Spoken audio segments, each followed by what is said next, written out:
আসসালামু আলাইকুম, কেমন আছেন সবাই? গ্যালাক্সি A14 5G এটি হলো স্যামসাং এর সবথেকে কম দামি 5G ফোন, যেটা ইন্ডিয়াতে লঞ্চ হয়েছে 15,000 টাকার আশেপাশে। তবে বাংলাদেশে আসলে এর দাম মোটামুটি 20 থেকে 22,000 টাকা হবে, যেটা বেস ভ্যারিয়েন্ট। কেননা A13 যে ফোনটা এখন বর্তমানে বাংলাদেশে আছে, এটা এখন 464GB ভ্যারিয়েন্ট 18,999 টাকায় পাওয়া যাচ্ছে। যেহেতু A13 এর সাকসেসর A14, সেক্ষেত্রে দাম কিছুটা বাড়তে পারে। ইন্ডিয়াতে এটা হচ্ছে 15,000 রুপিতে লঞ্চ হয়েছে। তো চলুন দেখি এই ফোনটিতে কি কি আপগ্রেডেশন থাকছে। তো প্রথমে যেটা বলছিলাম, এটি হচ্ছে স্যামসাং এর সব থেকে কম দামি 5G ফোন। এখানে ডিসপ্লে হিসেবে থাকছে 6.6 ইঞ্চির PLS LCD প্যানেল, যেটি ফুল এইচডি প্লাস রেজুলেশনে। আর এখানে 90 Hz এর রিফ্রেশ রেটও থাকছে। PLS মানে হচ্ছে এটা IPS এর থেকে কিছুটা বেটার। আর ক্যামেরা হিসেবে থাকছে 50 মেগাপিক্সেলের মেইন ক্যামেরা, তার সাথে 2 মেগাপিক্সেল করে দুইটা সেন্সর থাকছে, যে দুইটা আসলে কোনো কাজেই আসবে না।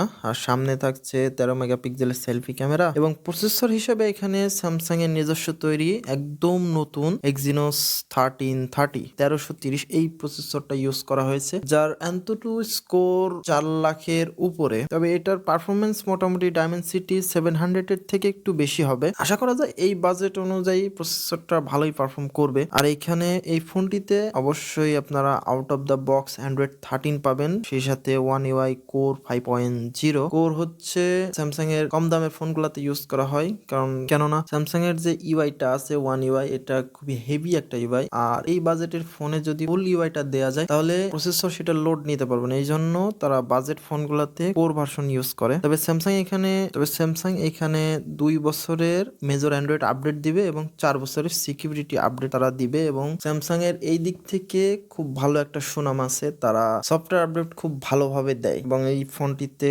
5000 mAh এর ব্যাটারি থাকছে, 15 ওয়াটের ফাস্ট চার্জার। তবে বক্সের মধ্যে আপনারা কোনো চার্জার পাবেন না, চার্জার আলাদা কিনতে হবে। বক্সের মধ্যে শুধু একটা ইউএসবি কেবল দেয়া আছে, তাই চার্জারের জন্য আপনাদেরকে আলাদা টাকা খরচা করতে হবে। এই ছিল ফোনটির ফুল স্পেসিফিকেশন। দেশের বাজারে আসলে ফোনটা কি দামে পাওয়া যায় সেটাই হচ্ছে দেখার বিষয়।